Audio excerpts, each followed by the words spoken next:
Good afternoon.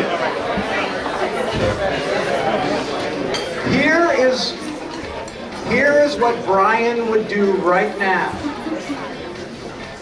He would say, if you're sitting and there's a chair open next to you, will you raise your hand? And then if you're looking for a seat, what Brian would love is you would sit down and say hi and introduce yourself. And say, how do you know Brian? Because that's what happened all the time. I am so happy that you are here in this spot. We're listening to Brian's soundtrack in the back. I think that we can perhaps take a pause for that. My name is David. I am a colleague and friend of Brian. I am a friend of Neil, who I had as a student.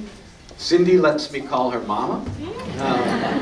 So that feels really lovely. And I am so grateful to welcome you, especially this place, because you know Brian loved this campus so much. In honor of him, I wore my Gophers. And as many of you know, there were a lot of nachos eaten in this place. Because Brian loved coming here. We're going to be able to talk in the next hour or so about all the tentacles and places that Brian touched the world. But before that happens, I just want to give you, the family, an opportunity. I feel like I'm on.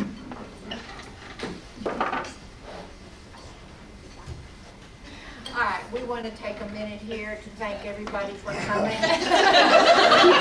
We aren't. Okay, sorry. First of all, Brian's dad, Steve, has COVID and came down with it last weekend. So he's not here, but we're catching a few things on the camera, on the video. For those of you who don't know, this is Neil, Brian's younger brother. So it's a good day today. I am making it a good day. I see cousins and nephews and everybody that I love so much and friends. But we are here to celebrate Brian, which is not a hard thing to do because he was just the exuberant guy that we all love. And miles have been traveled to get here from Roseau, from Moorhead, from Fargo, from Seattle, and towns in Texas, small towns in Texas, Oregon, even England. So we appreciate all your efforts in getting here. We love you. We love y'all. A special thanks to David.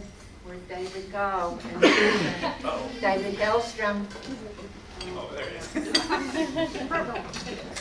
My man, our man for helping us get this organized and telling us what we needed to do. He facilitated these wonderful invitations that went out digitally. The cards that we left on the table, we probably have a few more of those. You can take one if you don't have it.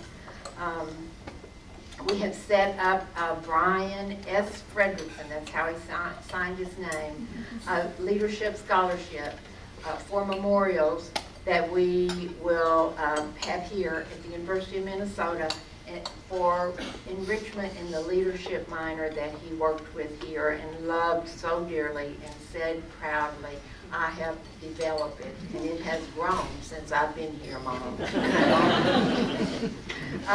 So we're still collecting contributions. On the memory table, there's a basket. If you have a card you want to leave it for me. I love reading the cards. I have a stack this high at home from everybody, so I appreciate all the condolences that you've given us. In keeping with the desire that our family had that we put into the obit, Brian was struggling with alcoholism and he died with complications of alcoholism. And so we are with this many people in this room, there's somebody that has a family member that's struggling also with alcoholism. And we want to ask you and tell you to remember our family, and let us tell you that it's so important to try to get professional help for your loved ones. We tried, but Brian was not to that point at that time. And so it's very important to us that some of you catch those people who need your help and encouragement to get into a program. Today, honestly, I have met and talked with most of you, and we did indeed create a community of Brian here today. So thanks for coming.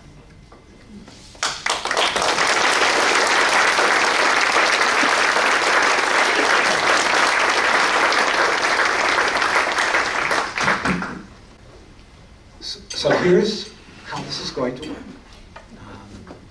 If you have a memory, a story, something to share about how Brian interacted, impacted, touched you, you're welcome to share that. If it's 30 seconds, if it's 5 minutes, you're welcome to share that. We have someone who's going to begin us, because the beginning is always hard. And so, Dr. Lynette Werner, supervisor, friend, colleague, mentor, soulmate, thank you for starting us out. Thank you. Welcome, everybody. My name is Lynette, and I knew Brian. I'll talk a little bit about how I knew him, but mostly at the University of Minnesota in the leadership minor as his supervisor and his professor, and he is an incredible human. So with the exception of Neil, I think most of us can clearly remember the first time we ever met Brian Fredrickson. There was a presence about Brian, a bigger than the room kind of energy that he carried with him even as an undergraduate student, which is how I first met Brian. I was teaching a kind of newly inherited class from the political science department at the time. It was a field experience class. And Brian was a senior in the political science department, and so he was planning to be a social studies teacher at that time. And he entered the classroom on the first day, and I thought he was lost. He was way too confident. A grad student, maybe, is what I thought. You know, arriving via motorcycle with the coolest messenger bag I have ever seen in my life. You all know the one I'm talking about, with a seatbelt buckle. Yeah, and probably a leather jacket. So I asked him if he was in the right place, and he said, yeah, and came into the class. I spent the rest of the first class period being a little distracted, wondering how we had let a grad student sign up for this undergraduate class. But during the course of that semester, I got to know the first two sides of Brian that I think everybody gets to see right away, that he's a teacher and a learner. He loved working with the middle school students at St. Bernard's. That was our field experience placement. And he was teaching civic engagement and leadership to middle schoolers and really empowering them to be the change in the world. He also loved reflection. He was such a learner, right? So we had a journal assignment in the class, and Brian would turn in pages and pages of reflection. He'd connect Dewey, and he'd connect Frary, and this was such a window in his life to his soul, his love of learning and making connections and being with people. He also organized class gatherings, group photos, hospitality, and carpools, which he could never participate in because he rode a motorcycle. But Brian was absolutely unforgettable, especially as an undergraduate. So a few years went by and I didn't hear from Brian, and then one day I got an email, and it started with, "Not sure if you remember me." And I thought, yeah, unlikely. But I just finished my master's at Columbia, and I'll be moving back to Minnesota, and I'd love to be part of the leadership minor if you have any space for me. Well, the minor was expanding at breakneck speed, which Brian alluded to, and at that point we were looking for a lot of adjuncts, and Brian came and adjuncted for us, and he would just be in the office. You know, he was just like, this is where I want to be. So after class, he'd sit on the couch in the office doing some work, and he'd say, "How can I help?" And pretty soon people started coming in, and Brian would just get up and start helping people. You know, just this like huge volunteer. Well, we had just started a partnership with a group in Warroad, Minnesota that was hoping to help young women develop as leaders and consider going to college. And so we had a total of $500 budget for the program. And so we were trying to figure out how to really do on the cheap a site visit to Warroad, Minnesota for no money. And Brian said, well, I couldn't help it over here. I don't know if this would help, but my family is from that area and my dad goes up there all the time to visit my grandpa. So we could just carpool with them and we could stay at my grandparents' house. And, wow, okay. So we did that. He was such a central member of the team from that point on. As I've seen in other areas, Brian would just go and find resources. He helped us build curriculum to empower young women from rural Minnesota. And eventually he was hired on full-time in the leadership minor to be our systems administrator coordinator, where he really helped us with our technology and to take things to the next level. Brian was a teacher who saw so much in his students. So just this year, I was part of a student's dissertation at a different university who had Brian as his teacher 10 years ago. And I was reading this student's dissertation, and this is what I read. My interest in leadership inquiry into the academic pursuit of the mystery of relationships of influence can be traced back to my classroom experience in the leadership minor at the University of Minnesota, the Leadership You and Your Community course taught by Brian Fredrickson and Alex Fink. I feel deeply indebted to these educators and my peers for the experiential learning we all engaged with during my sophomore spring semester. We studied Block, Heifetz, Linsky, and attempted to understand Schoen, while Brian and Alex delivered the most impressionable leadership lesson upon my adolescent mind, how to lead in a leadership classroom. Inspired by case-in-point pedagogy, Brian and Alex acted to remove themselves as the expert in the room and center the subject itself. While working closely with Brian, I also learned a lot about Brian's generosity. If Brian had the power to give you something that he thought you needed, he would go to the ends of the earth to get that for you. And when he gave it to you, it was presented with all of the possible fanfare. It was wrapped up with a big bow and presented to you in a manner that represented how much significance, how much beauty, how much potential you hold in this world. For example, Brian was a photographer, and he took lots of pictures of the University of Minnesota. And one day he met an important U of M administrator who was moving to a new office and she didn't have any art on her walls. And so Brian ordered 3 huge prints of his favorite pictures that he had taken. And he had them wrapped in this gorgeous way with these big red bows on it and delivered to her office. Now, also in Brian fashion, she didn't know him that well, so it freaked her out just a little bit. She was a little freaked out. But in the end, she got to know Brian, she understood how well intended it was, and it was a really glorious gesture. Along those lines, when my oldest son was in middle school, Brian stopped by our house with an armful of Dungeons and Dragons books from his own childhood, because my son had expressed an interest in learning how to play the game, and Brian thought, well, my God, yeah, everybody needs to learn how to play this game in middle school, so he brought all the resources that Nathaniel could need to do that. When Jessica Chung was hired in our office, he went immediately to the University of Minnesota bookstore and bought her a matching set of University of Minnesota branded wooden items for her desk, right? He just wanted to make sure that as a young professional, just a few years behind him in her trajectory, that she felt significant and welcomed and important in the office. He saw himself as a gentleman. He saw himself as someone who opened doors for people, who bought the first round after work, who remembered his mom's birthday, and who paid important attention to milestones for the people around him. Finally, I learned over the years that Brian was a maximizer, a perfectionist, who could see the greater potential of everything, every person, every event, every situation. This was both a genius and a great source of suffering for Brian. Whenever we went out into the world to site visits or other conferences or other universities, there would be this moment where everybody would be like, "Where's Brian? I haven't seen him in a little while." And invariably, he was making connections.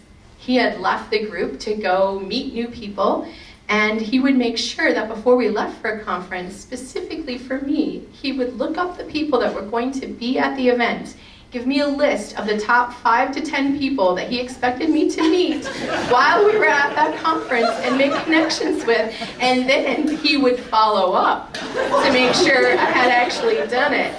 Yeah, I disappointed him quite a few times. I'm much more of an introvert than Brian ever was. One time we were visiting a college campus, and we were having lunch in the cafeteria, and we looked around and said, "Wait, Brian was just with us. Like, where did he go?" And we looked across the campus cafeteria, and Brian was sitting across the room with a group of undergraduates from that institution, like not from his own institution, right? From that institution. And we all just like leaned over to see what he was talking about. And he was doing an impromptu advising session with these students because they were all undeclared, and he could not let that stand. We got to get this sorted before I leave. So he just couldn't handle any untapped potential around him. His ideas could take everything to the next level. But the downside of that gift meant that nothing was perfect for Brian. That from Brian's perspective, it could always be more. It could always be more than it was. And he often internalized the frustration of not being able to take everything to the next level. And I don't think I fully understood the level of despair that he lived with in wanting to help everyone around him live the fullest potential and the joy that they could, but couldn't figure out how to make that work. I will miss Brian very much. And I still haven't wrapped my mind around a world in which I can't hear Brian's "Hello, Lynette," from across the room. But I am so grateful that Brian is no longer suffering. That he can look at all of us from above and chuckle at my many missed opportunities each day, knowing now that imperfection is as sacred and as meaningful as anything else in the world, as long as it's filled with love. And I am grateful to Brian for bringing us all together today. To reconnect, to be together in his honor is a great beauty amidst so much sorrow and loss. So thank you, Brian, for always looking out for all of us. So, I'm going to hand the microphone over to whomever would like to go next. It's okay to have spaces, it's okay to have silence, but if you feel that the Spirit is moving you to speak, please come up and have a chance.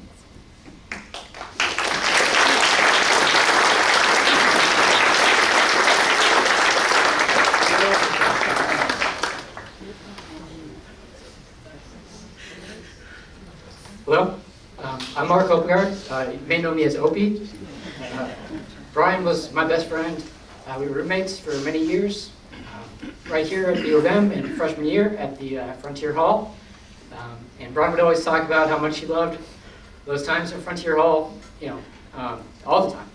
And my friendship with Brian, the thing about Brian is, as you all know, he was so open, so gregarious, so ambitious, and I'm not at all. So for me, Brian was like a star that I orbited around. Basically, if it weren't for Brian, I wouldn't go out on the weekends. I really relied on Brian to make those things happen. So for that, I thank him forever for actually getting me out and meeting people, because I wouldn't if it weren't for Brian. I did want to tell a short story about Brian that relates to that. So this would have been around 2008, 2009 or so. It's right after Brian got back from grad school in Columbia, in New York. He came back and he needed a place to stay. and he needed a cheap place to stay. So I gave him best friend rates in my spare bedroom. Very, very generous rates. And he asked me, like a night or two after settling in, he asked me about the neighbors. And I told him, well, I don't really know the neighbors. I'm not you, Brian. So we kind of let the conversation drop. And that weekend, I'm driving home from work. It's Friday night. And I pull into the neighborhood, and everyone is out on the street. There's a bonfire, in the one door down, because Brian had organized a party. He had taken it upon himself to, go to the next door neighbor, and her name is Nicole. I know her now. And got her, got Terry across the street, got John, got everybody in the neighborhood all together, and even started a tradition where if you put a pink flamingo out in your yard, that means it's party time. Everybody, going in the neighborhood, you see the pink flamingo, it's going to be a party that night. So that's just who Brian was. That's the kind of thing he would do. That's the kind of thing he would make happen. He made things happen like that, and he will be sorely missed.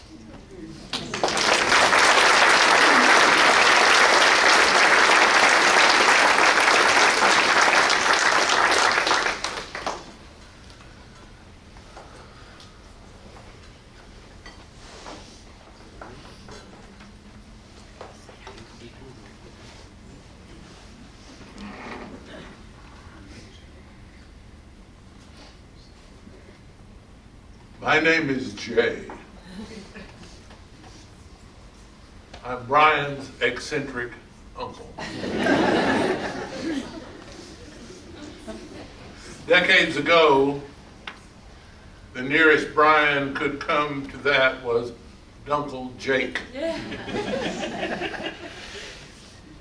So that's what it could be. Let me just tell you, for those who don't know, in this intimate little group, what I mean by being eccentric. It's a person who takes seriously things or ideas that other people think are foolish. When I get a glass of iced tea and reach into the freezer for ice cubes, I immediately think of a prison camp. I'm told that isn't what most people think of. Where each of the ice cubes hopes against hope that it will be chosen to be in a glass of tea. Eccentric? I don't often tell anyone that. But I did tell Brian once. And there are not many people with whom you can have a meaningful conversation on the moral connection between prison camps and ice cubes. But Brian was one. He was one of us. I would just mention that Galileo was odd when he said that Copernicus had been right in saying that the sun, not the earth, sat at the center of the solar system. And the Pope made him suffer for his eccentricity. Now, I'm no Copernicus and certainly no Galileo. Maybe if Galileo had had Brian to talk to, it would have come out differently. I grew up in a small town in Texas called Bonham. Some of you may have heard of it. One difference is that people in Bonham are not called eccentric. They're called peculiar.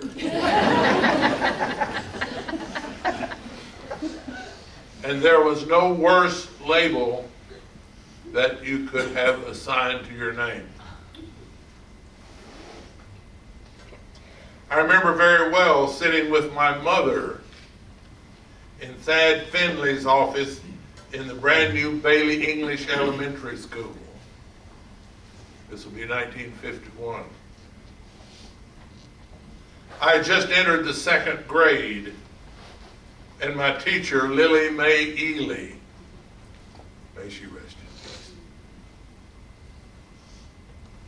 and the principal, Thad Finley, were advocating my skipping the 2nd grade and going straight to the 3rd.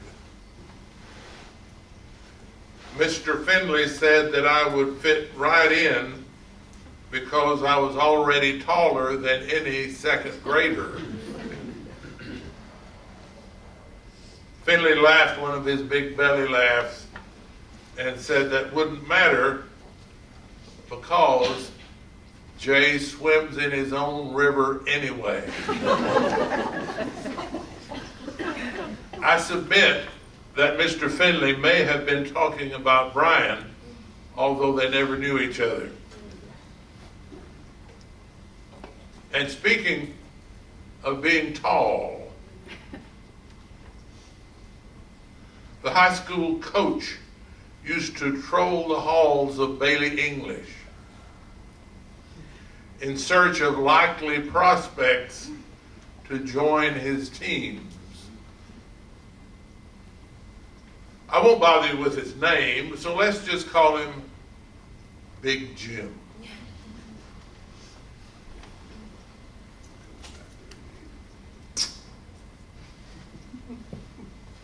Yeah. Big Jim came up to me one day in Bailey English corridor. I was in the 6th grade. And put his beefy hand on my shoulder, this shoulder right here, and said, and I quote, "Son, the Lord meant for you to play basketball."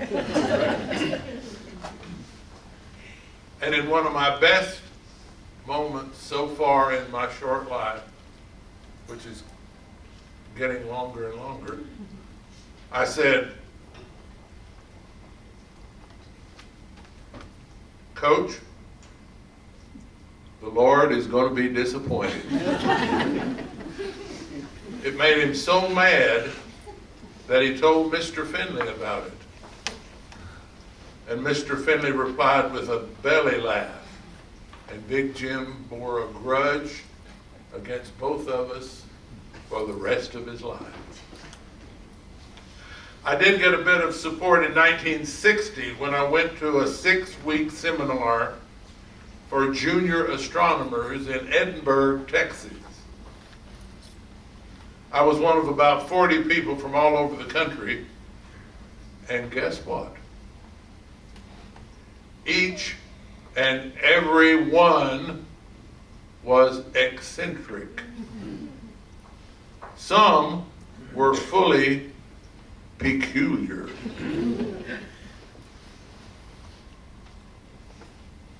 Tom Borlick was the oldest at 21, and I was the youngest at 16. He skipped dinner, Tom skipped dinner every night and sat in the corridor of the hotel and ate an unsliced loaf of raisin bread. Eccentric? Peculiar? Genius? After that seminar, there was no pulling me back from the brink of eccentricity. It was full speed ahead. By actual count, there were 12 peculiar people in Bonham. Gary Parsons was my best friend and a member of the club. We built an observatory together at 12 years old. He had more money than I did because he sold used comic books in his father's grocery store. Buy for a nickel, sell for a dime. He was the first capitalist I ever knew. Betsy Saunders ran the bookstore, and her father, the only person in Bonham that said it that way, both in the Gang of 12. She exhibited our homemade telescope in her store window and wrote about Gary and me in the Daily Favorite. Gerald Newby, Winnie Money. I could name most of the others. I actually get to a count of 11. I don't quite know who that 12th member was. I have a suspicion, though. One of my most prized possessions is a 500-page book by Henry Petrosky called The Pencil, given to me by my sister Cindy for either Christmas or my birthday, which occur on the same day, so I get them mixed up. Even though I've read through it very carefully twice, it still bears the post-it note that she attached to it. It is a scholarly book, comprehensive index, copious notes, section notes of notes at the end about the history of the pencil. I hear tittering in the crowd and I resent it. Non-peculiar people laugh at that. Is there anything less interesting than a pencil? Without giving anything away, let me just mention that in the 1850s, there was one graphite mine in Britain. Brits called graphite gob, G-O-B. Parliament passed a law that the gob mine could only operate 6 weeks a year, thereby creating an artificial monopoly on pencils. Brits make money by making competition illegal. Then along comes a German, Eberhard Faber. You may have heard of him. Faber invented a way to make pencil leads from powdered graphite mixed with clay. Not quite as good, but way cheaper. Faber moved to New York City, where he incidentally was near cedar trees. That's the outside of the pencil. And he built a factory that's still there today. And you know what? When I spoke to Brian about the history of pencils, he got it. Maybe the only one I've ever spoken to that asked me pertinent questions about pencils. You can still get a pencil with a square lead if you look for it or if you're a carpenter. But Brian got it. And now I have another book. It's called, you may want to write this down, The History and Social Influence of the Potato. By Redcliffe Salomon, 700 pages. Also a gift. I haven't read it yet,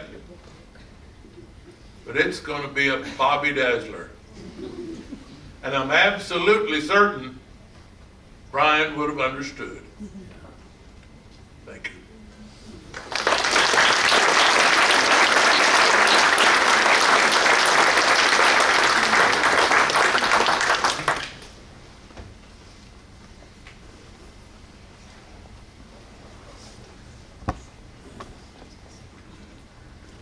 Hi, I'm Brian's cousin Sarah, which all my cousins will know that that's a standard greeting. Cousin Sarah, Cousin Mark. And even if, months had passed or even we'd seen each other maybe a week prior, showing up at Spicy Pie for a piece of pizza, Cousin Sarah! And it was just always so fun to be so graciously greeted, even just for a piece of pizza. Something that was really special about Brian was, if we were at some group gathering and, maybe there was about to be a lull in conversation, if someone brought up some random topic or news event, he would be so engaged. He would just be, tell me more. but he'd whip out his phone. What do I need to search for to learn more about this? And then like sometimes days later, he would follow up texting me. I followed up on that. It was kind of like, I was just trying to keep the conversation going. I didn't know he was like that excited. So that was something that was very special. And you know, my husband and I put on a haunted house each year in our garage in West Fargo, and Brian was at times in the haunted house, but then it got to be, we kind of rotated positions, and I said, well, you'd be perfect to be the greeter, candy router, number ticker taker, and he, of course, he said, anything, I'll do anything to help. And that became his permanent station, because, you know, and he liked to be kind of more in the light with his costumes, because he did a little bit extra with his costume than some of us scary people in the haunted house. But it was just so awesome that, you know, whether he had seen, sometimes we get 200 to 300 kids just the night of Halloween. Whether he'd seen 15 other Spider-Mans, he was still quizzing each Spider-Man, like, which supervillain did you just take down? Oh, did you save the girl? Like, he was just like, he had a one-liner, and it wasn't the same thing. Like, I'd pop up from time to time to make sure he still had candy, or if there was a line down the sidewalk or something, just to make sure we're okay. And I'd hear some of these interactions, and, you know, sometimes a kid would have some homemade costume that, or from a character nobody's ever heard of, and that same engagement of, tell me more, what are you? And maybe the kid had heard that a couple times, and some other homes might have just been like, okay, that's great, here's candy. No, again, he would whip out his phone, like, what is this? And you could tell the parents were so thankful that like somebody got their kid for a few seconds. But he'd be mingling with the parents too, because it's cold on Halloween, you're standing on the sidewalk waiting for this quick little roundabout in somebody's garage. And I mean, parents really enjoyed it, and I mean, anybody can just do something spooky, but he made it interactive from the moment they came up our sidewalk or our driveway to the moment they left, you know, asking how was it, or if they came out screaming, he would do an extra little like scary thing down the, you know, down the stairs without them falling down the stairs, luckily. But so I was just thankful. We spent a lot of time together, and I'm really going to miss him, and I'm really glad there was a good amount of people here today to really celebrate his life, because he was so uplifting, and he genuinely cared about people from the moment he greeted you to the moment you said goodbye. When he was 18 or 20 years old. He had this at 8, 10 years old, 12 years old. Because we said, okay, we're bored for a little bit, let's go for a walk. We go for a walk. There's Johnny coming by his bike, and he'd ask, oh, you gonna be the Goldie this year? And the kids say, oh yeah, I might be. You know, I might be, I don't know yet. Okay, so we go for a while, and the girl comes out of her house and said, he was interested, you know, he said, oh boy, are you going to the lakes this summer? You know, he quizzed him on all the stuff. We're walking like, how the heck do you know all these people? And we walk, and he'd always introduce me, yeah, I'm here with my cool cuz from Fargo. And we keep walking, and you know, there's another 12-year-old girl riding around a bike going by us, and he said, oh yeah, he said, we'll see you next summer at the fair and stuff. I said, you're calling me your cool cuz? You know every 12-year-old girl in Roseau, Minnesota, and you're just visiting here. What the heck? So I really miss Brian, and he was just so fun, so interested in everybody, and started at obviously a young age, even just Wade's been all the way through. So thank you.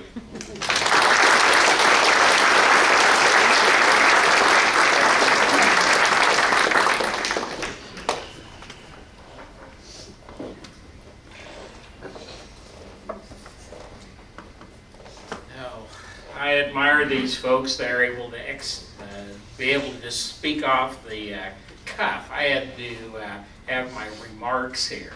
I'm David. I'm a former faculty member here at the University of Minnesota. Thank you, taxpayers. It was, I don't know why they pay us. We got all these really bright young people who we interact with, and if they've got a grumpy day, they just don't come. So it's really easy being a teacher. So thank you, taxpayers, for a great job. And one of the people that was in my class was Brian. Brian was born to be a teacher. He's born to be a lot of things, but one of those is being a teacher. I remember him, he was in my very first class. It was 2002. I was really bad at the beginning. But he was so encouraging, always talking to the professor, observe anything that he was saying, but I got better along as we went. Well, anyway, he became one of my undergraduate teaching assistants. And in fact, he distinguished himself such. I'm just a contraption ready to fall apart. I was out for 6 weeks on medical leave, and we didn't quite know what to do, so the dean had to cover 2 of my classes. Well, they got some old retired professor that was, I don't know, pushing 90 or something. And I'm told it went really badly. Kind of made me feel better knowing that. And then the other class was taught by Brian. Now get this, Brian is an undergraduate at this point. He taught my class. I gave him all the PowerPoints and all the other stuff. Then we had a unit exam at the end of this 6-week time period when I'm out. And I come back and I grade all the exams, and I made it intentional so I didn't know which class the students were from. Brian's class had the highest grades in comparison to Professor 90-year-old. And here he is, he's an undergraduate. That's why I said he was encouraging to me, and he distinguished himself. We also had other undergraduate teaching assistants. I brought along my visual aid here. This is a picture of Brian down here. Maybe you can see him in the back of the room. He's got this infectious grin on him.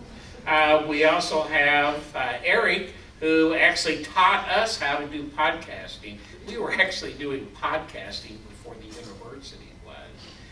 Podcasting had only been invented 2 years before, and Eric taught us. We got together over in Appleby Hall. We had Apple Camp, and I still remember we actually watched the announcement about the iPhone, and then there were 3 of us kids, you know, and we were able to tell the other administrators on campus about, oh, you really ought to watch the replay of that. Something important has come out. So thank you, Eric. I had all these other people who helped to make me better, and Brian helped me become a better teacher.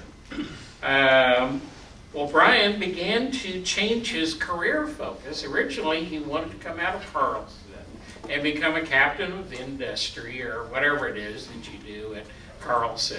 I mean, my God, I mean, they're all like 95% of them were all hired before they even graduate. I mean, it's just nuts. So, but anyway, God bless the Carlson people. I want to get home safely.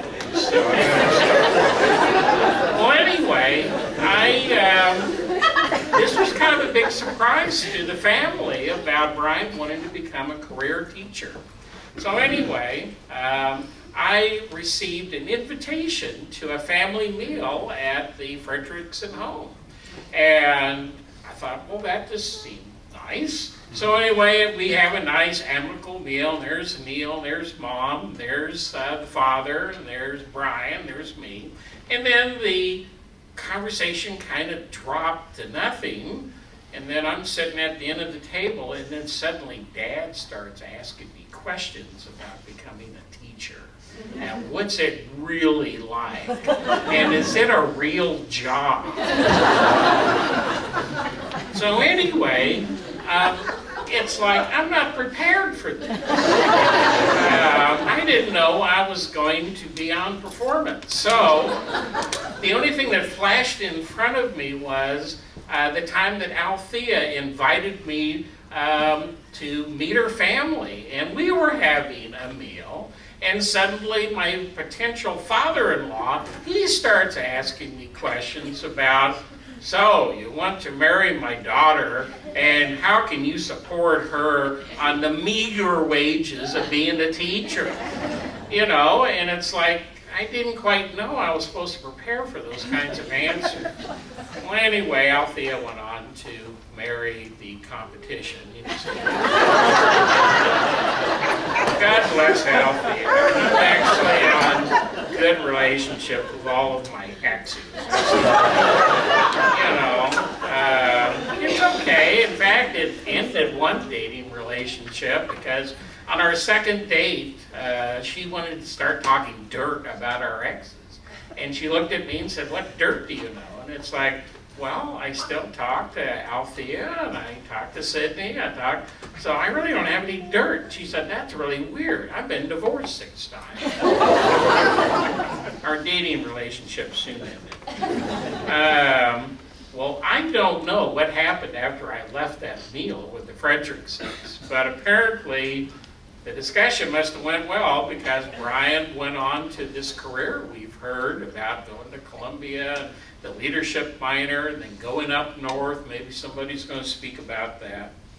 You may notice I'm wearing a used shirt. I felt like that was being patriotic. This room is very special because, I don't know, maybe things have changed, but isn't this still the home of the campus club, where you get to come up to where some people would call the gated community eating site, because you had to pay a monthly fee to get in. But Brian and I would be at a table around here, or else we'd be outside, out on the patio overlooking the university in downtown Minneapolis, had quite the philosophical discussions. But anyway, I wore this shirt, and wonderful to be here. Also, I wear this button. It's called General College. General College was the first unit that Brian came into and earned most of his undergraduate work, and he loved that place. Those of you who know what General College is, you know what it was. The administration killed it after a few years, but what can you say? You know, change happens. You know, it's only been around 73 years. It was founded by people whose names are on buildings throughout the campus. Boy, that's really nice to get that off my chest.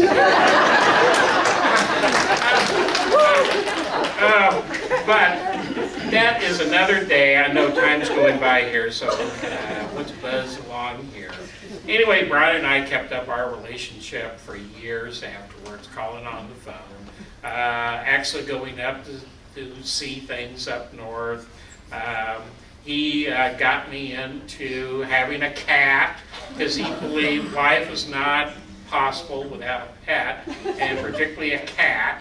So he got me into my last one. Because he hooked me up with a cat whisperer. And he said, "This is the perfect cat for you." And it turned out she was right. So Little Red, he sleeps with me at night, follows me throughout the house, blah, blah, blah, blah. Just allow a couple more last things here. Let's see if I can get through this one. I'll end this one a little more seriously. The ancient Egyptians have a saying: to speak the name of the departed is to keep them present in your heart today. That's real. I have this photograph, as I said, it's in my office. I see Brian every single day. It's right over by one of the light fixtures. Turn it on. There's Brian. There's the rest of my little friends. I called this the A-team. I was really fortunate to have all of these young people to work with me and to help make me a better person. Brian Fredrickson, my friend, and I love you so. Thank you all very much.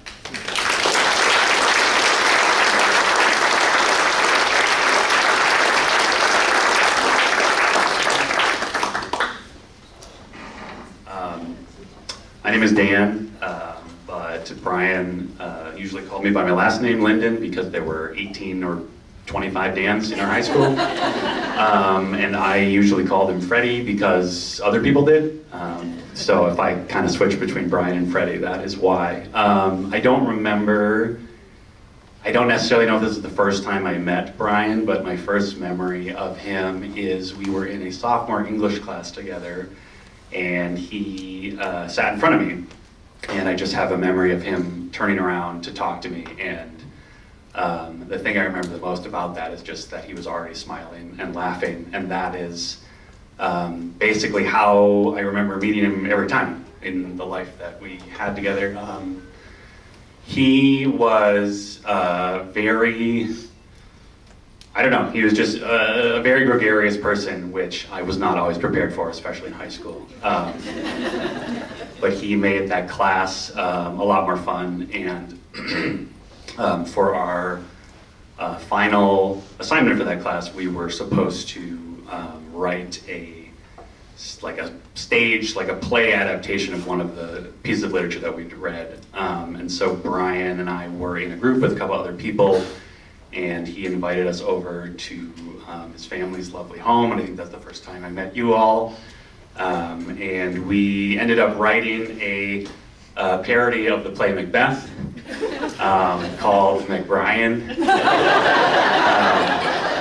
And it was essentially a story of Brian trying to become class president at our high school, which was something he ended up doing with far less violent means than were in the version that we wrote.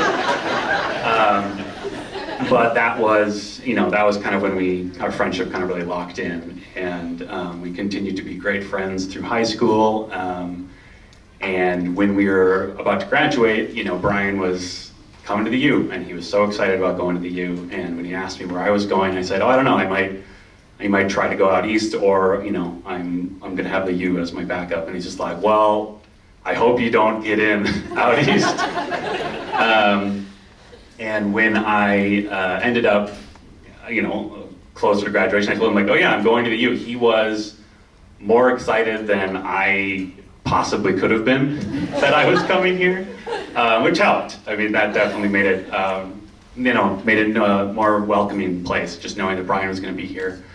And we'd see each other off and on. I'd come see him and Opie in the dorms freshman year sometimes.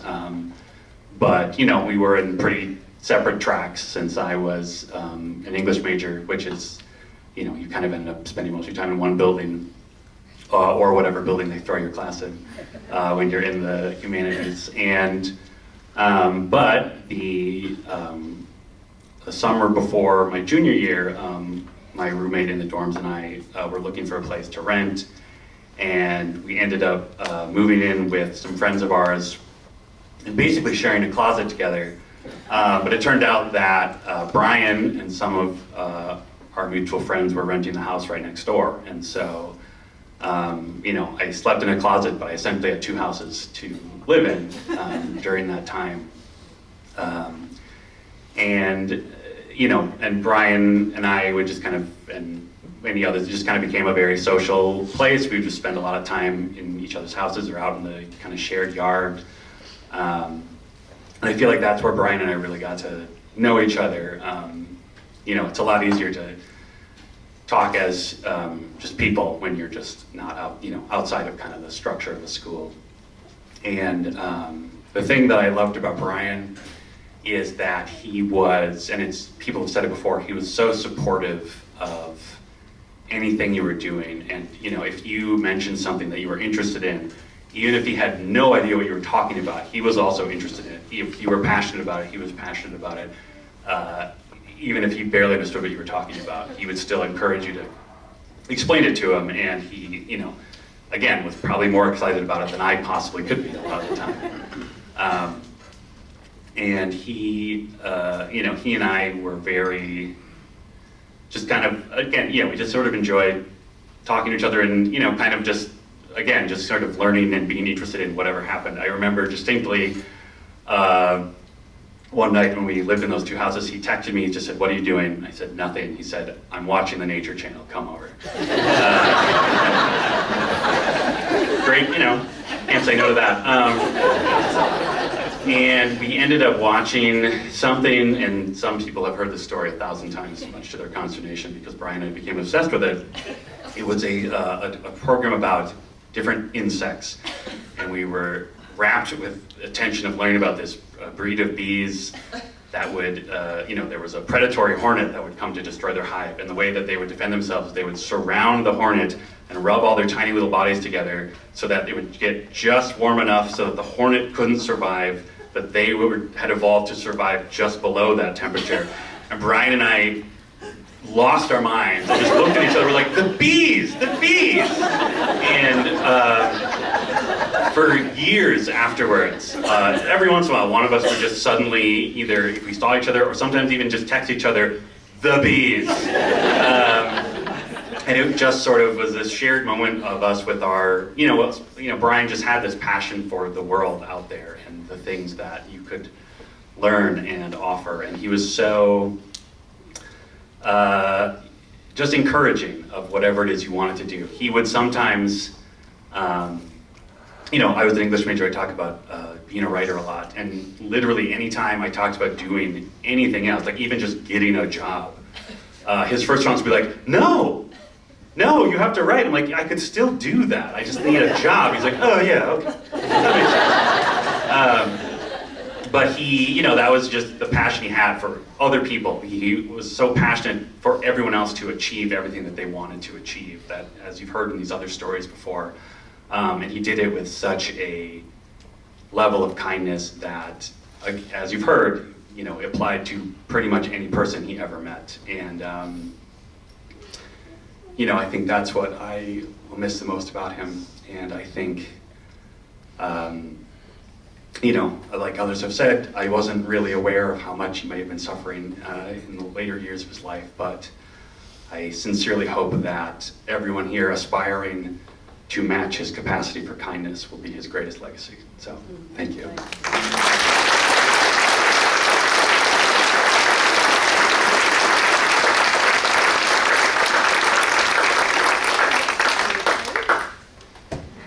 Hello there. My name is Nathaniel. I am Dr. Lynette Warner's eldest son. And something momentous happened when I was 8 years old.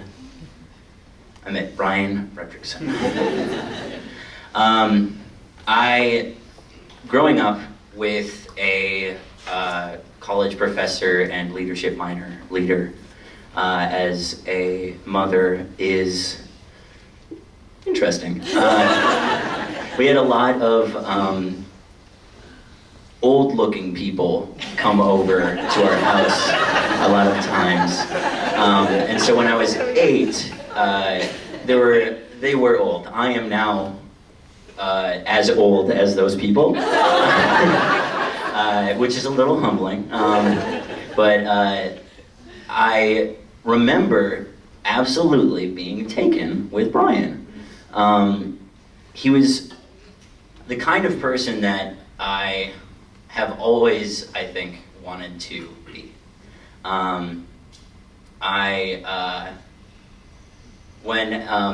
When my dad quit his job for a couple of years to become a filmmaker, he needed a delivery person for a scene in the movie, and of course Brian was like, yeah, I'll do that. And he nailed it. He's one of my favorite people in that movie. I also remember being very proud that my orange baseball cap was used on Brian's head when he was doing that role. And just feeling like there is a kind of person out there in the world that I can try to be. Like there is a spot for me. He really made that apparent. And the Dungeons and Dragons thing was super cool. So I want to thank him and tell everyone just how much, even to me, a person that wasn't really even a part of his life, he meant to me. Thank you.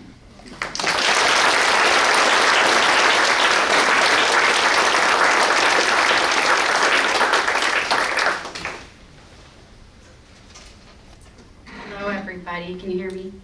Okay. My name is Brittany, and I'm going to piggyback off of what David Arundel was talking about, because I'm a college friend of Brian's, but also an ex-girlfriend of his, and I flew out here all the way from Virginia to be here today.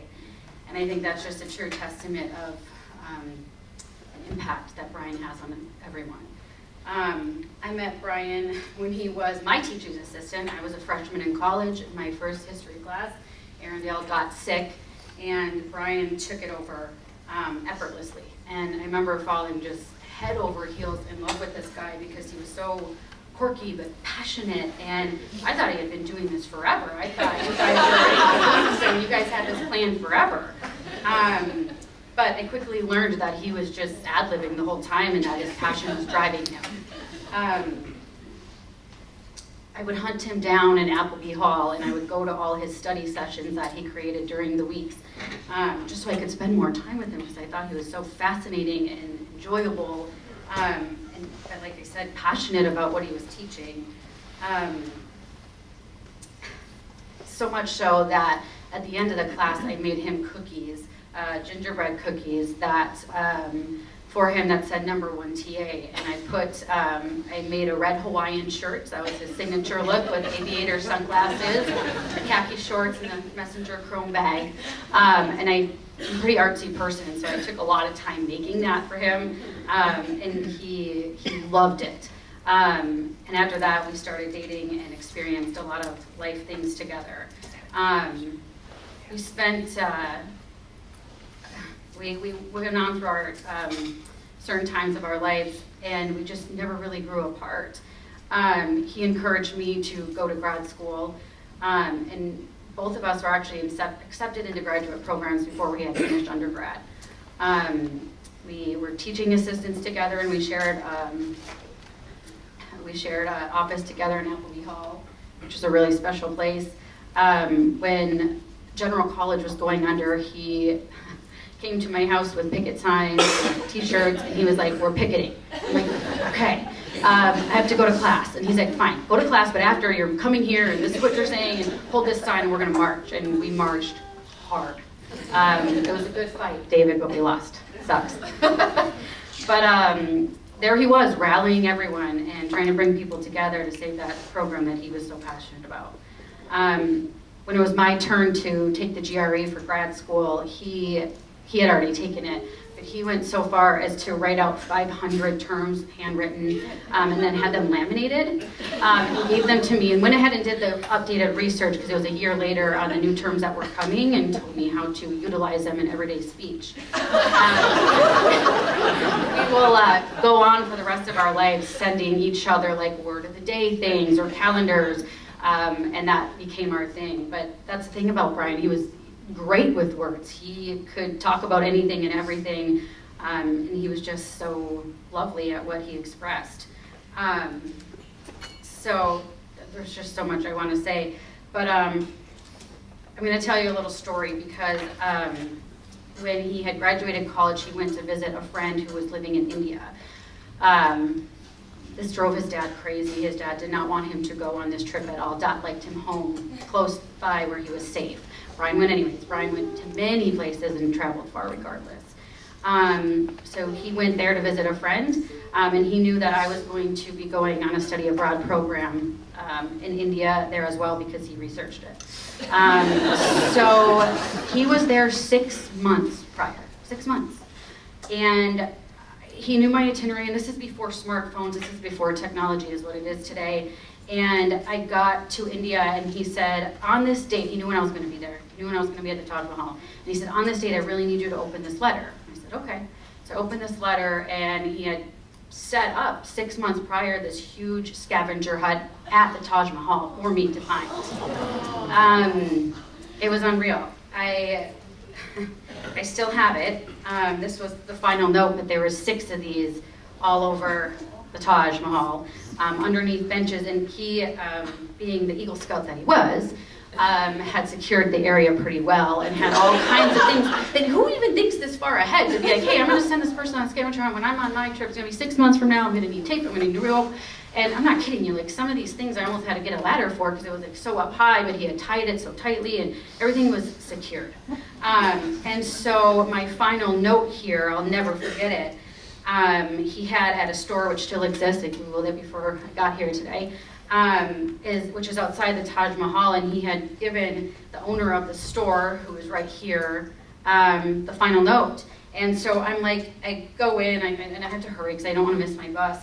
And I go in, and I'm like, hey, this is so weird. I don't even speak your language, but I'm here to get a note. And I showed it to him, and kind of looks at me. I'm like, oh God, he's pissed. And he sits down, and he opens his wallet, and he says, Brittany, I've been waiting a long time for you. Brian said you were coming. And I was like, oh, okay, I'm at the right spot, good. And he said, I do have this for you, and I've been waiting, and I didn't think you would ever come. And I did, and that was the final note, and I will hold that dear to my heart forever and ever. But that's the kind of bandwidth Brian had. It's incredible. And so throughout our lifetime, we never grew apart. We just became closer friends as time went on. And he would come to DC for work trips and whatever else and visit me. And when I was home here, we'd always see each other. He knows my kids. And I'll be honest with you, I don't think we ever fell out of love. Our love just got stronger as his passions grew. And I would try to send him the updated dating apps to see if who I could connect him with. And I learned that wasn't the right way to go about it. I used to be a therapist, and so if I sent him a personality test for him to take, he would do that, and then we could sit and further assess what personality types would go best for him and his personality. So that was a better strategy as the years went on, but that was another thing we bonded over. If there was some sort of test of some kind that demonstrated human behavior or further understanding of it, he was all over that. And another story that I thought of too is that when we graduated college, he gave all my friends finance books. And at that time, he was going to go on to get his CPA and work in finance. But he dug so hard to find a book that was written by a female because representation was so major to him. And that's what he gave my girlfriends. And he did follow up. So when we were at their homes, he would say, why isn't this page crinkled? You didn't read this yet. But they still talk about it, and that they still own those books. But people's safety and interests were just always a vested interest of his. And I don't know if we'll ever meet somebody like Brian again, but it's just amazing. My family's here. We all flew in from the East Coast, and I wouldn't miss this day for the world, and like most of you wouldn't. So, and last but not least, I am wearing this, here it is, this Eagle Scout necklace he gave me for one of our anniversaries because he knew I would love it. And he was right, I did. Because I will never forget, Neil, when you had your Eagle Scout ceremony. And I was so mad at him that day because I said, Brian, why didn't you prep me for how emotional this was? All I did was cry because I watched his passion for how proud he was of you and how proud he was of that program and the most lovely speech that he had written for you that day. And I want you to know that on your worst days, he was your biggest fan. He always will be. And there wasn't a single conversation in my lifetime with him where you didn't come up and he wasn't boasting about your accomplishments and how proud he was of you all the time. And it's just a really special thing. But I don't know, I wear this with honor because that was another program that he loved so dearly and always supported from afar. And also one of the most unique anniversary gifts I will ever receive in my lifetime. But I also want to thank Brian for teaching us all how important our time is here on earth and how we treat people and how we make people feel is vital. And the trifecta of what that can have on generations to come is, I think, what he taught us all. So thank you.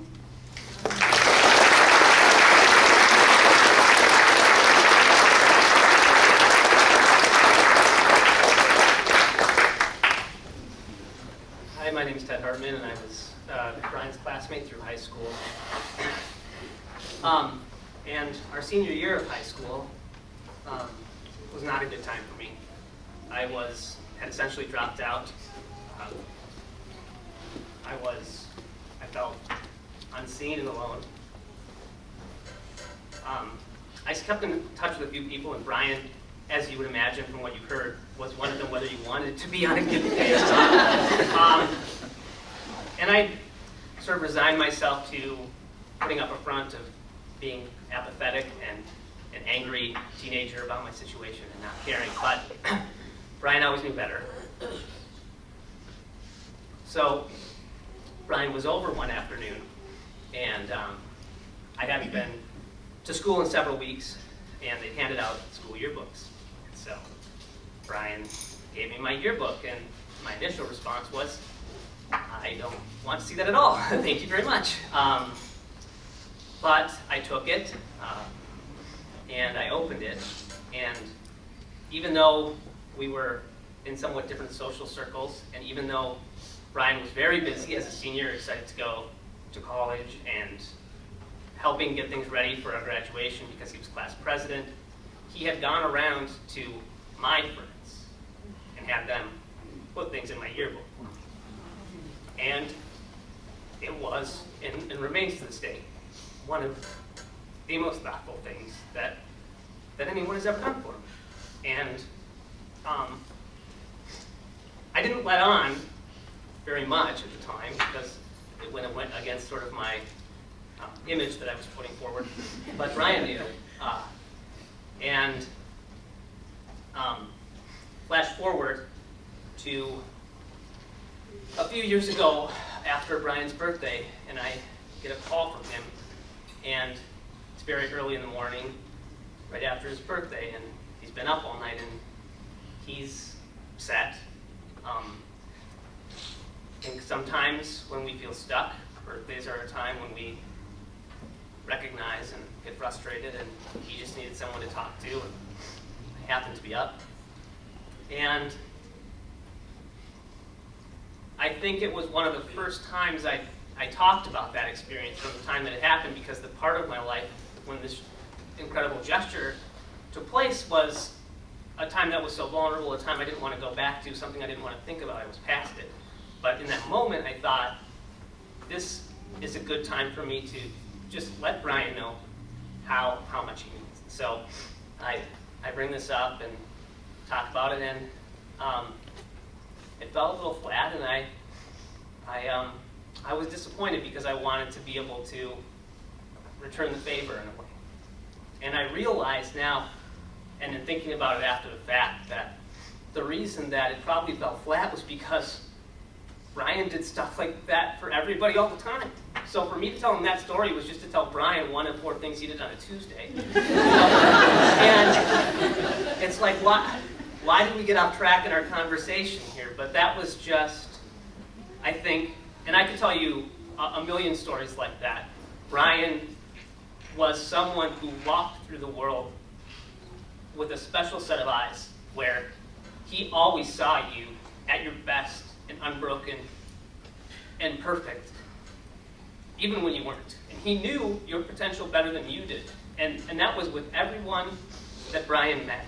And people have talked about how that pushed him into leadership and to teaching, and it's a rare gift to see that potential in people.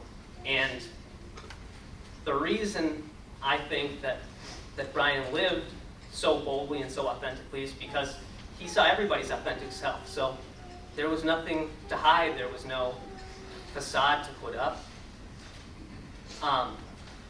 We had a lot of the same things that we were concerned about politically and socially.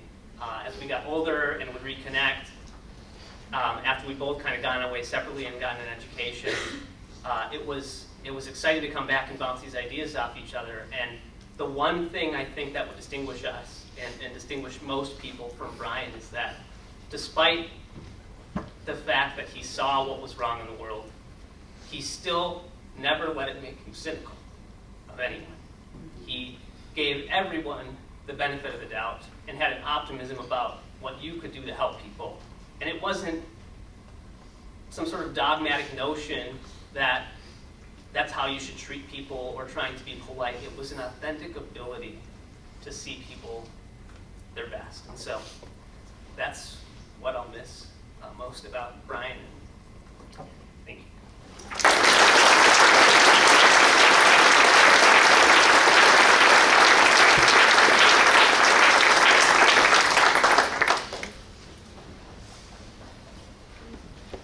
Good afternoon. I probably should have written notes, so we'll see how I do and get through this.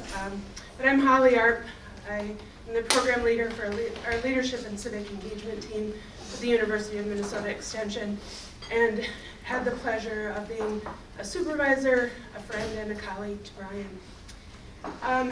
I, like many others, are wearing maroon, and I think I heard a lot of my extension colleagues nodding and smiling and chuckling when we've heard all of the other stories that also remind many of us of Brian and the things he did with our team. As a supervisor, going to a leadership and civic engagement team, I knew Brian first in my regional director role and then moved into a supervisory role. And one of the first things he said to me was, what can I do to help you be successful? And that's just very much in line with everything we've heard about. He's going to help anybody, whatever position he is. He's going to lead when he needs to lead. He's going to follow when he needs to follow. And he's going to do whatever he can to support everybody around him. And he did. He was also such, as we've heard, kind of a collectivist in an individual society, right? And so service to others is where he absolutely excelled all the time. And another comment that resonates with me is, see a need, fill a need. And he said that to me so many times. Holly, this is how I'm looking at it. See a need, fill a need. I'm going to do blah, blah, blah. And off he would go, and you would contribute and make it happen. The other thing, I could tell many stories as well, but I'm going to end on this one because there's also been a theme of giving gifts. And one thing Brian said to me is, you're now a part of this leadership and civic engagement team. I'm giving you this gift. And it was after he had hosted the leadership and civic engagement team in Moorhead, so he got to do a lot of the planning. He was the hostess with the mostest, as you would expect. We did escape rooms and we did outings together in the evening and throughout the week. It was a blast. Always fun. But at that time, he also knew that we shared a love for Billy Joel music. And he actually, it's the only person I've been to see in concert more than twice. And I'm going again with Stevie Nicks this year. He also had been to a Billy Joel concert and got the pennant. And he gave me the pennant. And he said, this means a lot to me, but I think it'll mean more to you. So I'm going to stop today and just say, Brian, we love you, and Vienna waits for you.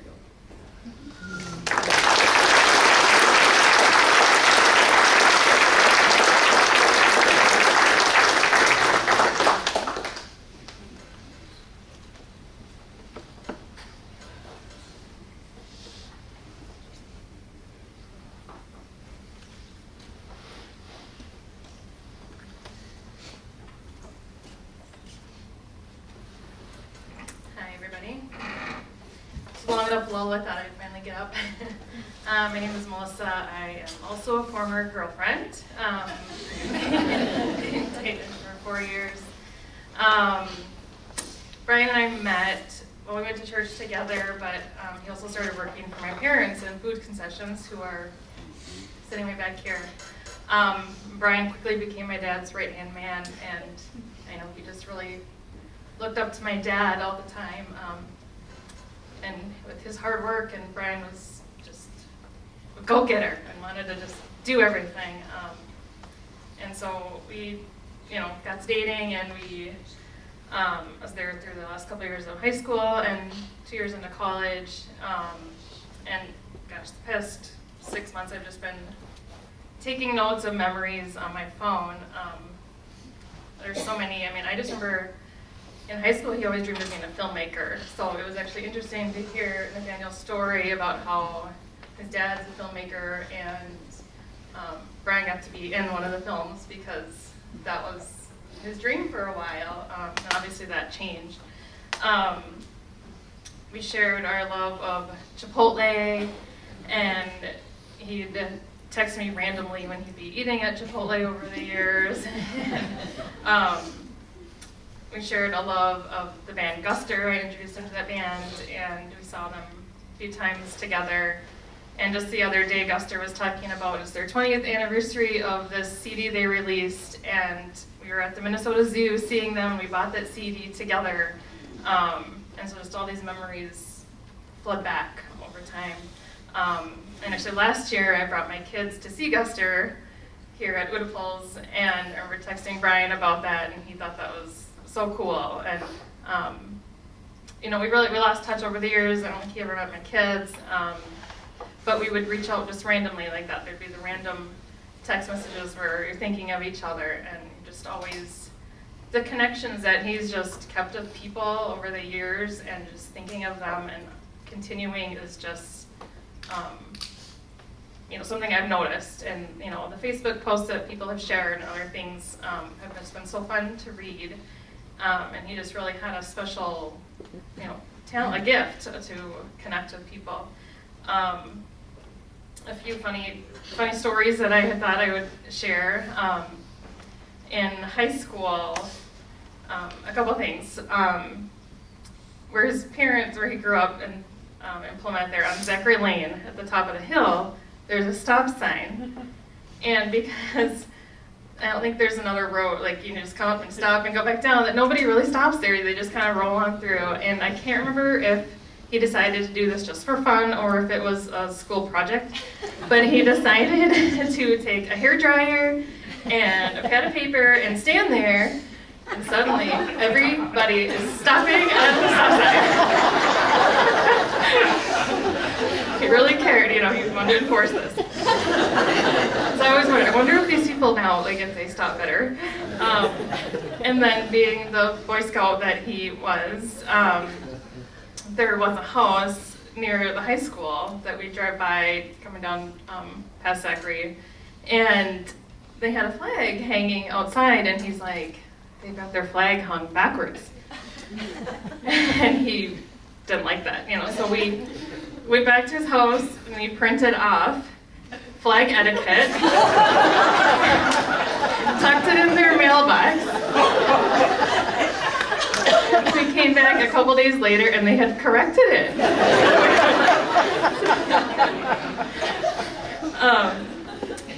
And then in college, you all met Opie. He was up here before, and I spent a lot of time in the dorms with those two.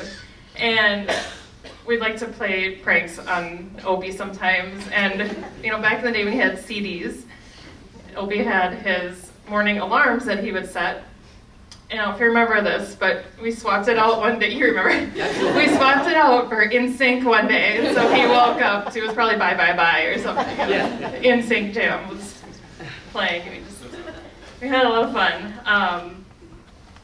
We were extras in a movie together once. We stayed up super late into the wee hours of the night to go do that. What else? All of his drumming. Every time I see people bucket drumming, I think of Brian. He's quite the drummer. Lately I've been hearing all these songs on the radio from, you know, way 20 years ago that remind me of Brian, and you're just like, who plays this song anymore? And all of a sudden they're playing this song. And on the way here, was listening to a Christian radio station, and they happened to say, when your time is, you know, when your time is done, how do you want to be remembered? And then I entered the Lowry tunnel and it cut out. And it just got me thinking of Brian, you know, and it's like, that's so ironic that I'm on my way to the celebration of life for Brian, and you know, you just think of how will we remember him, and there's just this constant theme here of, you know, what a zest for life he had, and what a special guy he was to so many. And you know, we dated for 4 years and remained friends, and there'll always be a special place in my heart for him and his family, and they're always just welcoming me with open arms. So, thank you.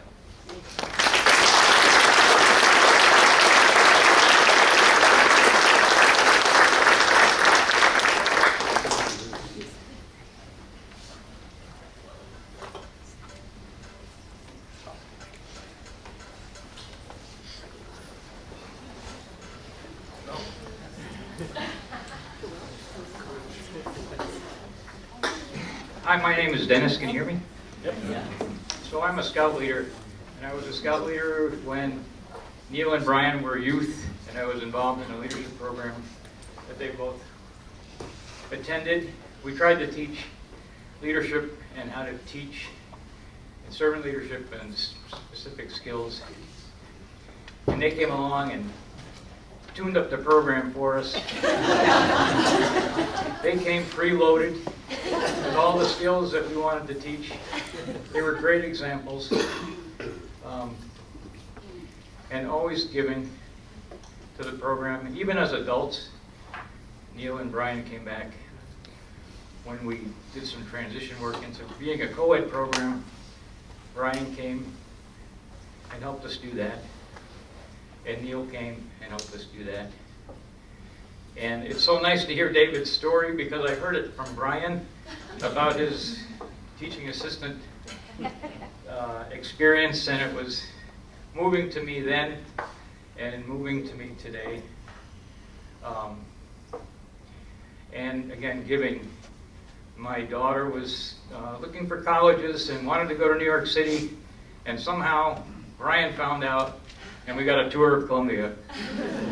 You know, and we got the biggest slice of pizza that ever existed at his favorite pizza place, and he just made it so much fun, and was so welcoming, and such a servant leader, helped everyone. And I think the legacy is there. I was at camp this morning. The camp still goes on, and I'm kind of a mentor. I don't do much, but I help out when they ask me to.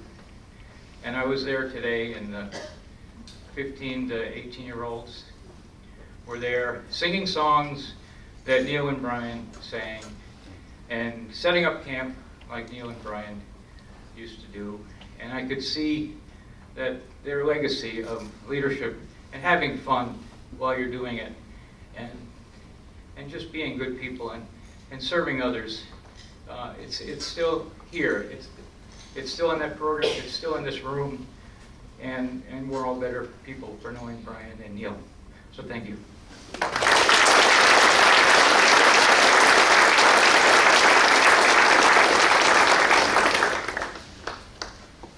Hi everyone.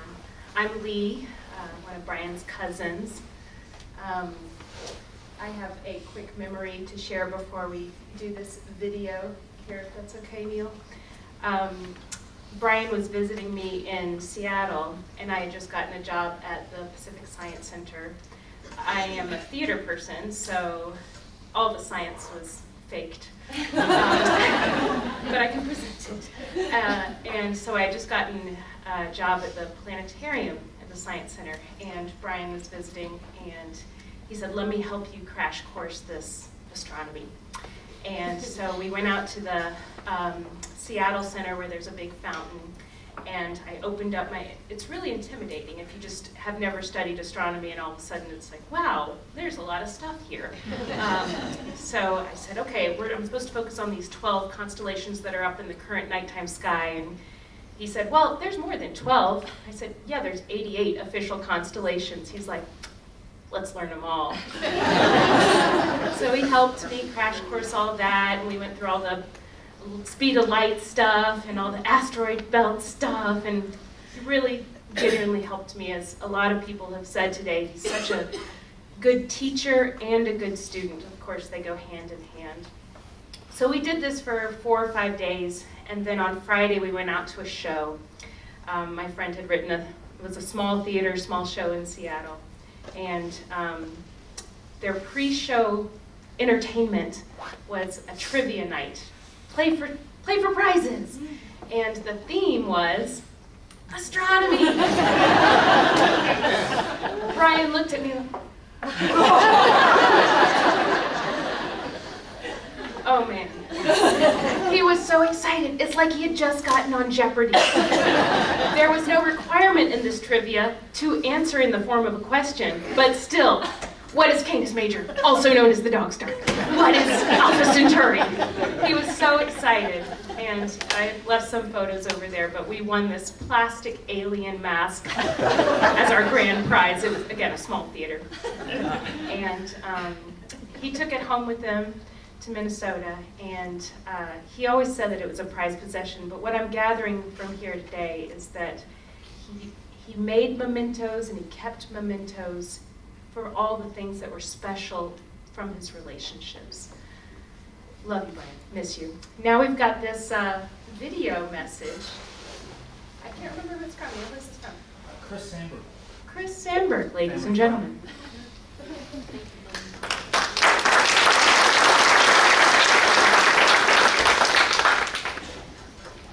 That face, that was the one.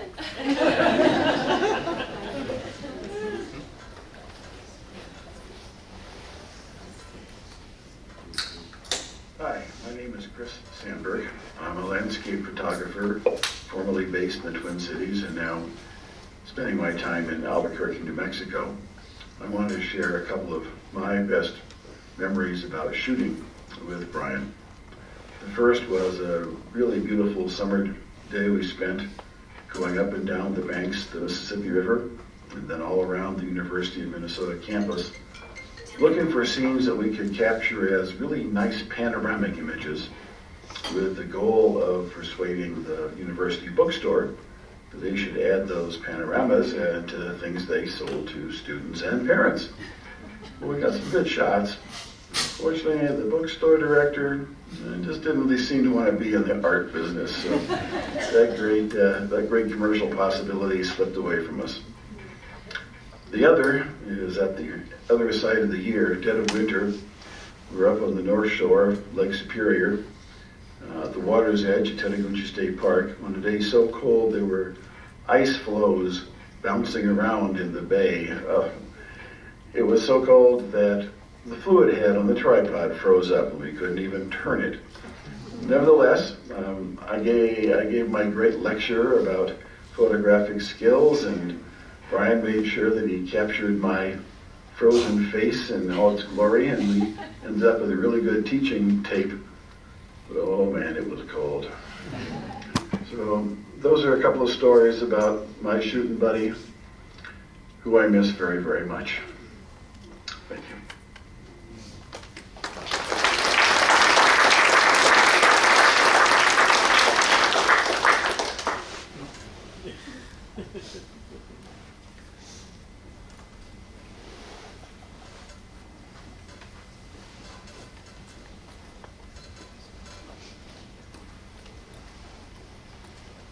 So this is about the time when we put some closure on this, but having taught with Brian, one of the things Brian taught me was sometimes when you think you're done, you're not done yet. And so, with that in mind, if we're not done yet, if there's someone who's been waiting and just not sure and waiting, I will step aside and you can have this spot. So make that decision now if that's you.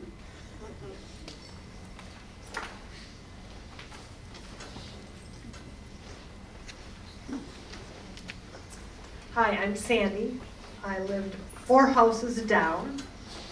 My son was born on July 21st, and Brian was born on August 19th. We, as 2 families, had a great time raising our sons, who became best friends. All I want to say is, because I didn't think I would do this, is Brian was the best. The Fredricksons are the best. His relationships were all the best.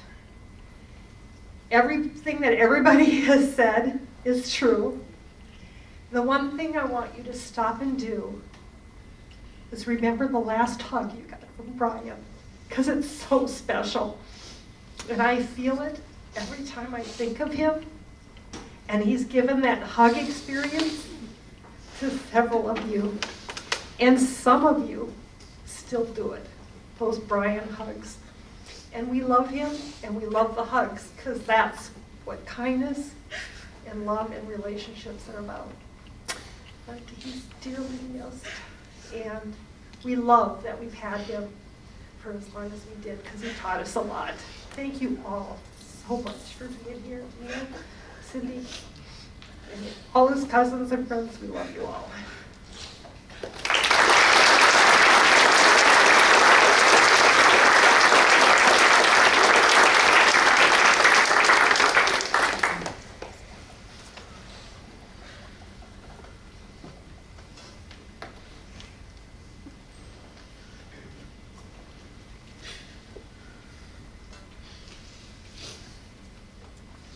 Hello all, my name is Alex. I am the little sister of Brittany, who spoke earlier, the little traveler. I think this is a great reminder of how much Brian meant to all of us. There's a great distance between my sister and I, 10 years in fact, so Brian and I were probably greater than that, given the age gap between them two.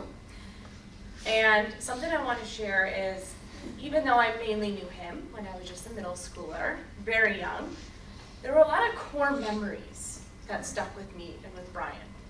And one core memory is he was leaving and moving out of New York. So me, my mom, my sister, drove out there, picked up the remaining boxes, and we all drove back to Minnesota. Well, Brian, being the only male with us, and God forbid, he did great. We have 3 females, being with his sister's family. I don't think that's an easy feat for many boyfriends. He drove the entire way. He would not take no for an answer. He wouldn't let, Brandon and I couldn't drive, but he would not let the mom drive. He wouldn't let his girlfriend drive. It had to be him. And I remember the amount of Red Bulls and coffee that man drank. Now, I was only in middle school, I was very young, and if, all I remember is that man loved his caffeine. He loved his all-nighters, he could do it. But that was my first time in New York, and I remember, New York, it's not the prettiest, not the dirtiest, it's the dirtiest, and he would share all these facts with me. I wish I could remember, I wish I had his memory. I wish I had as big of a brain and knowledge as he did, but every single day that we were there, my first subway ride, so he taught me how to get a card and how to swipe and what to do and what way the sidewalk you walk. And we went to Coney Island and he shared all the facts. I wish I could share them. Who knows? Brian, step in if you know. I don't. But that's just something about him that I think everyone has hit on, is that he was very knowledgeable, and he was willing to teach you new things, either for you to take on for the rest of your life, or if you're like me, you maybe forget a few details. But there's something that someone had mentioned before, that Brian held on to pieces like the alien mask, like momentums. So, it had been many years since him and my sister had dated. They obviously broke up many moons ago, but he always stayed in our corner. I didn't talk to him often, but he was always there. I always knew. Even now, he's still in my corner. I can still feel him. But there was, my sister was beginning to move out of a house, and there was this beloved big elephant picture. And I think that was just a big piece, it was a big piece, it was an elephant picture. And it had been in her garage. And me being the typical little sister, I thought she was gonna throw it away or sell it to someone random. So without her knowing, I took it and I put it in the back of my car, and I'm like, this is coming home with me, I'm gonna take it. And so I did. Well, a few days, weeks later, Brian lets me know, hey, Brittany told me you have the elephant picture, I want it.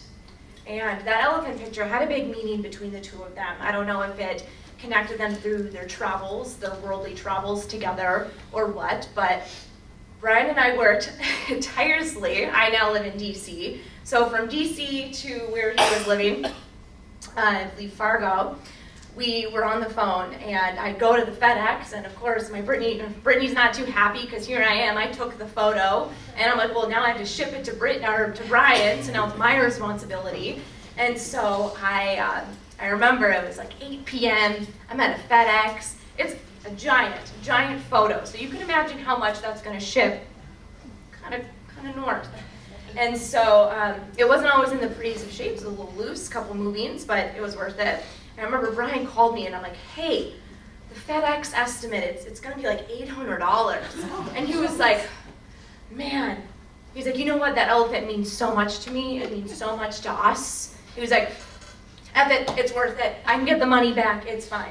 This man dropped $800 to have this shipped to him when really it was a $100 picture. And that just goes to show that that was something that meant so much to him. The relationship might have ended per se in, the tight relations of a relationship, but their friendship stayed so close that he never wanted to let that picture go because it was such a memory and such a momentum. And so I remember a few weeks later, once it arrived, I got the picture, and he had that Brian grin, that Brian smile, because finally the elephant was back home. The elephant was back home with him. So I like to share those two stories, even though they may not mean a ton to all of you, and I know I wasn't always super close with Brian, but I think it just goes to show that even if you just met him once, even if you just talked to him years ago and you hadn't talked to him since, he always remembered you. He always knew you, and he's always in our corner. One quick thing, because before I get super into my ending, one memory of Brian of something he did not support. So he would come to Crystal City, that's in Virginia. My sister and I, that's where we live now, is Virginia, D.C. area. He would always go to Crystal City. He'd go about, I think, once a year for a work conference. He loved it. He said it was his favorite spot. He loved to be there. He loved Crystal City. Yeah, sure, it's fine. It has hotels. Sure. So I meet him at a pub because my sister was going to go visit, and she said, "Oh, come on by. Brian's in town." It's been years. I'm now grown up. I haven't seen Brian since maybe the 9th grade. And so I go, and it was great to see him. And at the time, don't judge, I was on some crazy diet. And because why not? And so I was on this crazy diet. Him and my sister get beers, and I get a seltzer water with lime. And, he orders his signature nachos. And he's like, "Oh, Alex, help yourself, eat some." I'm like, "No, I can't." I'm actually just going to have a plate of celery with mustard. That's what I'm going to eat. And here's the one thing Brian did not support, that he did not like, and that he was not game with. That. And so he goes, "Nasty, no, don't relate."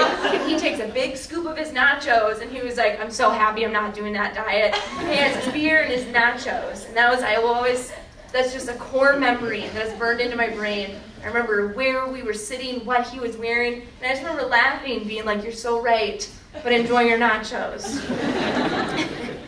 I'm so happy that's not me. God. I don't blame him. It was not pretty either. But going back to what I was saying is, even though if you haven't talked to him every day, if you haven't seen him since you were maybe in the 9th grade or, a few years ago, just know that after you meet Brian, or after you met him, he was always in your corner. And although Brian may not be here in the physical sense anymore, just know he's there in the spiritual sense, and he's always there with us. So just know, and I see everyone in this room, and I can feel the love and the power from everyone, from your stories, from talking with you all, and just seeing you all here today, just know that he's still in your corner. So when you are thinking about the next move you want to make, if you're debating on taking the next step, maybe in a career, in a hobby, or a job, just know that you can always think, what would Brian say? He would say, "Go for it. You got it? Yeah, why not? Oh yeah, take it." So just want to leave you off with that, and just note that he's always in our corner, and that he's definitely here with us today, even though not in the physical sense. But, Brian, you'll be missed. You are missed, but we feel you. We feel you here, and just thank you. Thank you, everyone, for sharing your love with us today.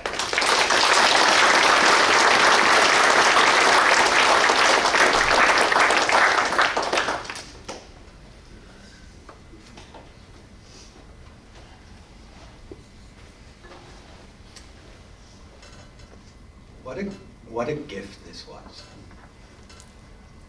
Thank you. This is what we heard today. I'm going to summarize and tell you 2 stories that make it clear what you said was true.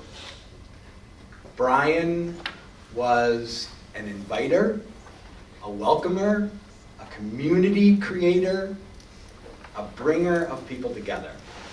I know this to be true because when I moved here to the Twin Cities and worked in the Leadership Minor office, I met Brian, and Brian was like, "Oh, wow, how long have you been here?" And I said, "Oh, just a couple of months."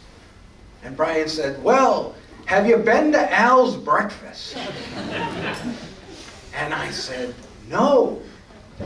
You know, and we were there in our little cubes, and Brian says, well, we need to go. And he was behind me, and I said, oh yeah, maybe next week we can like go for something. And also I looked, and Brian was there. He had put his coat on. Because when Brian said we need to go, he meant right now. And so we went to Al's breakfast, and we sat there. And we had breakfast, and I started getting to know this person, and then the bill came, and I thought we would split it, or, you know, he invited me, so I'd take it, and Brian said, oh no, you cannot pay for your first breakfast at Al's. The amount of bad karma that would come if I let you cannot. I will pay for your breakfast, and then you can take somebody else here. And so I did. 2, 7, 12 people to Al's breakfast, because that's what Brian did. He started a process that paid it forward in ways that we have seen today. I haven't taken anyone to Al's breakfast in a while. And I think that's going to change. Brian was also bigger than life. You knew it. He was also not subtle. You knew that too. We had an office that was so very small that we had all these cubes right next to each other. And Brian would always pop in, how you doing? And there was kind of chaos caused by that. So people didn't know quite how to handle the fact that we were so close together. And often Brian was just like, you'd be working and all of a sudden he'd just be right next to you like, hey! And so at a staff meeting, somebody brought up, maybe what we should do is we should have these little cards posted that had a red light and a green light. And if you had the red light on, it meant that nobody, Brian, should come in. Because it meant you were trying to get something done. But you could switch it to the green light, which would allow anyone, Brian, to come in. And Brian thought that was the worst idea he had ever heard in his life. And he said, no, that's not how innovation happens. That's not how collaboration happens. Like if I come in there and you don't want time to talk to me, just say, this is not a good time. And people said, yeah, but Brian, if I say this is not a good time, we'll say, well, why? Well, how can I help you? And it will remain not a good time. And he said, I really don't think we should do this, but people said, no, we're going to try that. So next week, everybody got a card, red or green, was passed out. Brian left his on the table. Now, Brian, as I've told you, was not subtle. So about 10:15 on our first day of this, we hear Brian say, I'm going to start doing some serious work right now. Then we heard this sound. And we looked and we watched Brian take caution police tape and start putting it all over his cube so that nobody could get in.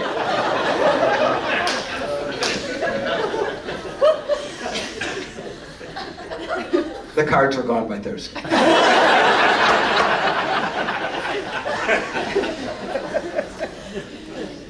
The last thing we heard today,